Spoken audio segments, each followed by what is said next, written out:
Hello friends, कैसे हैं आप सब लोग। उम्मीद करते हैं आप सब अच्छे होंगे और आपकी गवर्नमेंट एग्जाम्स की तैयारी भी अच्छी चल रही होगी।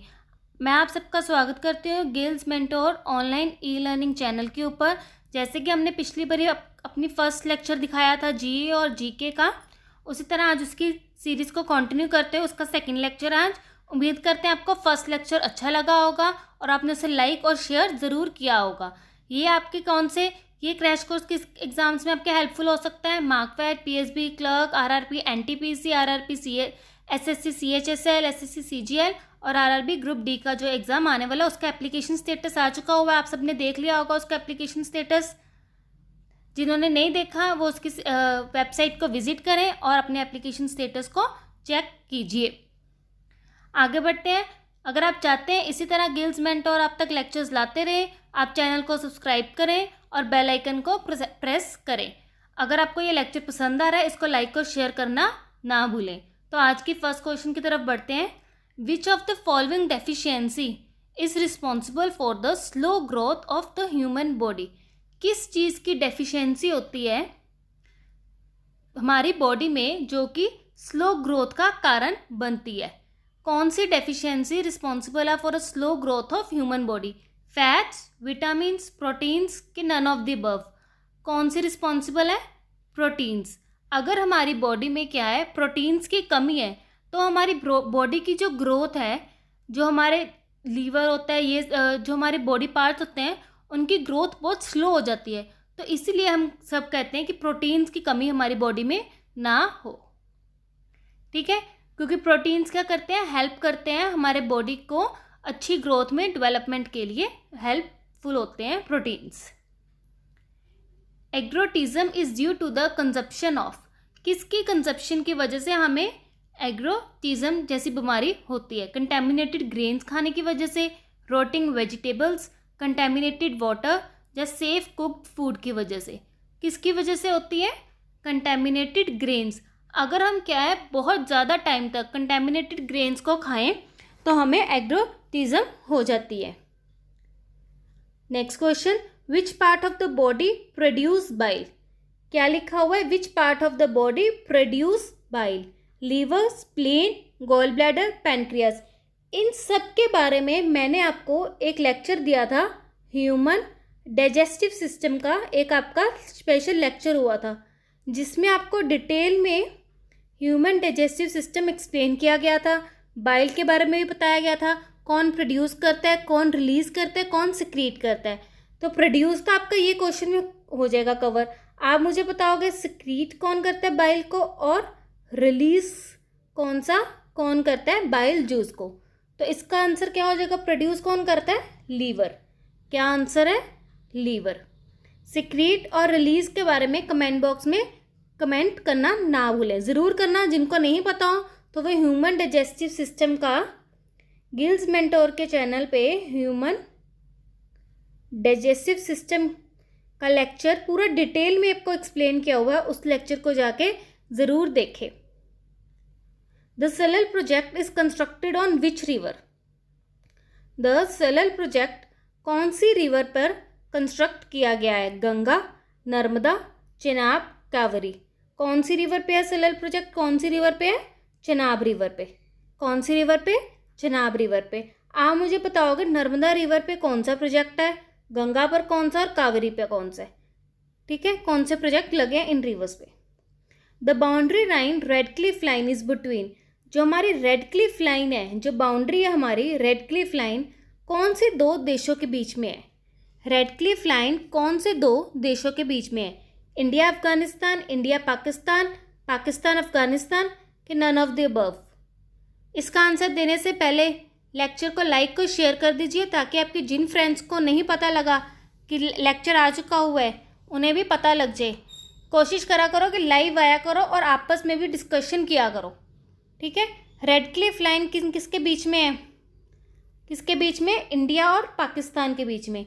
रेड क्लिफ लाइन इंडिया और पाकिस्तान के बीच में है। अच्छा, इसके रिलेटेड आप मुझे क्वेश्चन एक बताओगे। दुरंत लाइन होती है, जैसे रेड क्लिफ है, दुरंत लाइन वो कौन सी दो कंट्रीज़ के बीच में है। ऑप्शंस आपके यही हैं same, India Afghanistan, India Pakistan, Pakistan Afghanistan Durand line किस किस के बीच में है। कमेंट बॉक्स में कमेंट करना ना भूलें। Which state have the largest area of forest cover, कौन सी स्टेट का लार्जेस्ट एरिया है फॉरेस्ट कवर का? मध्य प्रदेश, गुजरात, राजस्थान, हिमाचल प्रदेश।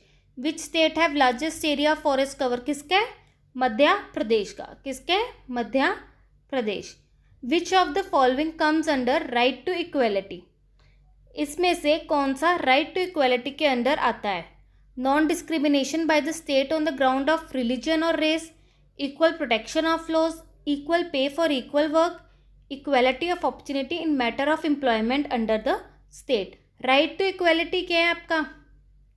एक फंडामेंटल राइट है। तो फंडामेंटल के राइट के बारे में हम लोगों ने डिटेल में डिस्कस कर लिया हुआ है, तो इसका आंसर आप लोग मुझे कमेंट बॉक्स में करेंगे। 7th क्वेश्चन का आंसर आप लोग मुझे कमेंट बॉक्स में बताएंगे।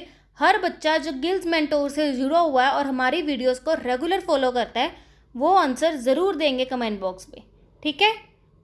जिनको नहीं पता वो याद करें अपने पॉलिटी के लेक्चर, और जिन्होंने नहीं देखे वो पॉलिटी के लेक्चर ज़रूर देखें। आपके 10 to 11 पॉलिटी के लेक्चर्स हो चुके हुए हैं, तो उनको देखना ना भूलें। तो आप मुझे इसका आंसर देंगे। आगे बढ़ते हैं।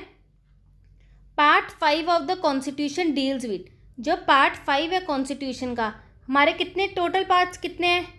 कमेंट बॉक्स में कमेंट करना। कितने पार्ट हैं, कितने शेड्यूल हैं और कितने आर्टिकल हैं? जिन्होंने पॉलिटिकल लेक्चर दिए हैं वो तो अभी आंसर दे रहे हैं बच्चे। पार्ट, शेड्यूल और आर्टिकल्स कितने हैं? और पार्ट 5 जो हमारा कॉन्स्टिट्यूशन है वो किससे डील करता है? Union executive, parliament, supreme court and high court, comptroller and auditor general, किससे डील करते हैं हमारे पार्ट 5? कौन सा ऑप्शन हो सकता है? यूनियन एग्जीक्यूटिव के पार्लियामेंट 1 and 2, 1, 2 and 3, 1, 2 and 4 किससे डील करते हैं? 1, 2 and 4 से, that is parliament, comptroller and auditor general and union executive से पार्ट 5 डील करता है। पार्ट 3 किससे डील करता है हमारा? बहुत 3 to 4 लेक्चर्स लगे थे, हमने पार्ट 3 को इतनी ज़्यादा डिटेल में किया था और इसके क्वेश्चंस भी।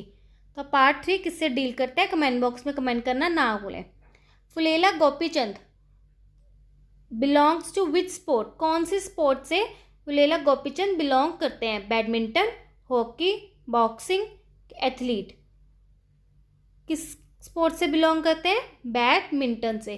कौन से स्पोर्ट से हैं? बैडमिंटन से। Bishan Singh Bedi belongs to which sport, Bishan Singh Bedi कौन सी स्पोर्ट से बिलोंग करते हैं?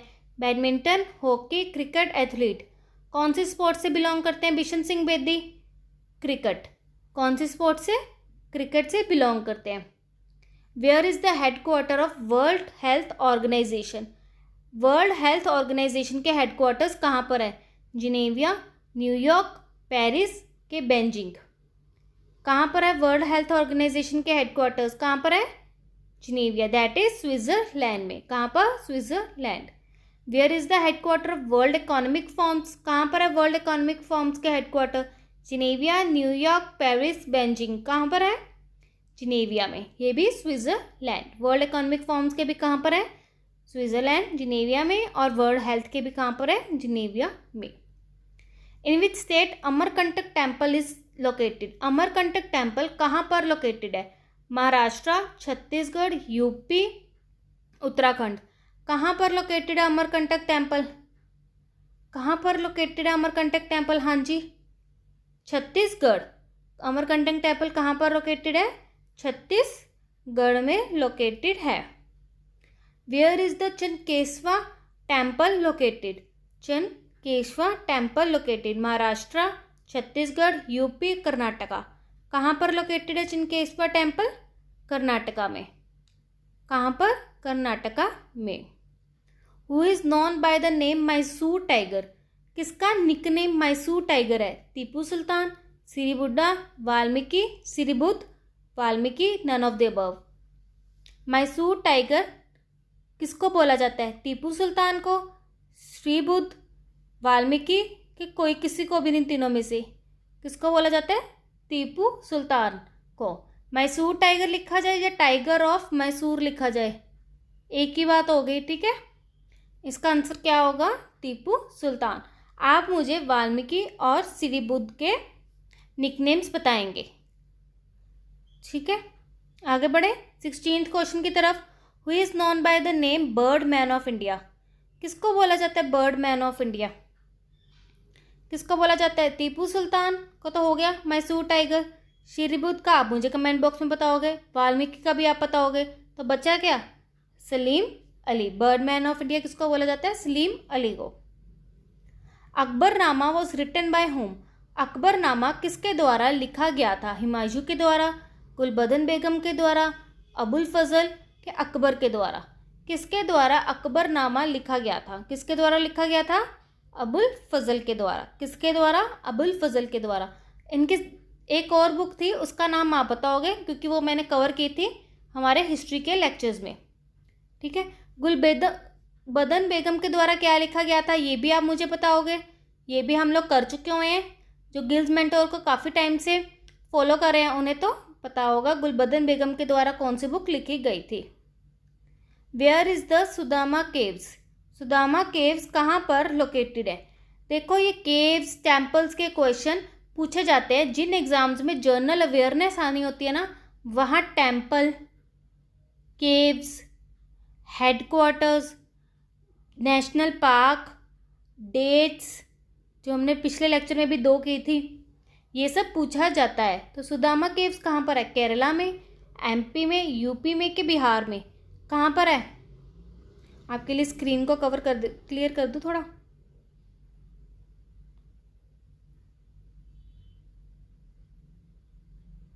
कहाँ पर है सुदामा केव्स? बिहार में। कहाँ पर है? बिहार में। Where is the Bharatpara caves located? Bharatnapara caves कहाँ पर लोकेटेड है? कहाँ पर लोकेटेड है भरतनपारा केव्स? कहाँ पर लोकेटेड है? Kerala, MP, UP, Bihar. कहाँ पर है? केरला में। इसका क्या आंसर होगा? केरला। इनको आपको ऐसे ही याद रखना पड़ेगा, तभी मैं हर लेक्चर में आपको 2 टेम्पल्स, 2 केव्स, डेट्स ये सब कवर करवा रही हूँ। World Red Cross Day is on which date? World Red Cross Day ये पूछा जा चुका हुआ आपके एसएससी के एग्ज़ाम में, और पंजाब के एग्ज़ाम में भी ये आ चुका हुआ है पहले भी। कब होता है? फरवरी 22 को, जनवरी 25, मार्च 22 के, मई 8। वर्ल्ड रेड क्रॉस डे कब होता है? मई 8 को होता है। कब होता है? मई 8 को। ये IUCN के द्वारा रखा गया था। ठीक है, तो आज का ये हमारा लास्ट क्वेश्चन था। 25 जनवरी को आप लोग मुझे बताओगे कि 25 जनवरी को कौन सा डे होता है?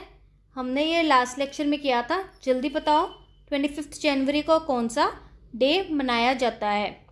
ये थे आपका आज का सेकंड लेक्चर। जीके और जनरल अवेयरनेस दोनों ही इसमें इंक्लूड किए जाते हैं क्योंकि दोनों ही आपके आगे आने वाले एग्जाम्स में आने वाली है। RRB में भी, मार्कफेट, PSBE क्लर्क, हर एग्ज़ाम में इनको पूछा जाने वाला है। तो हमने सारे पिछले पेपर का एनालिसिस करके वहाँ से आपके जीके और जीए के क्वेश्चंस को आपको करवाने की कोशिश कर रहे हैं। तो इन लेक्चर्स को ज़रूर देख के जाएँ अपने एग्ज़ाम से पहले भी। अगर आप लेक्चर्स को 1 या 2 बारी देख लेंगे तो आपको ये सब चीज़ें याद हो जाएगी और एग्ज़ाम में आपको नहीं भूलेगा। उम्मीद करते हैं आपको लेक्चर पसंद आया होगा। लेक्चर को लाइक और शेयर करना ना भूलें। जब आप लाइक और शेयर करते हैं ना, सिर्फ इससे हमें मोटिवेशन मिलती है कि हाँ जी आप लोग देख रहे हैं, आप लोगों को पसंद आ रहा है, तो लाइक और शेयर ज़रूर कीजिए। ठीक है, अब हम मिलते हैं अपने नेक्स्ट लेक्चर की ओर।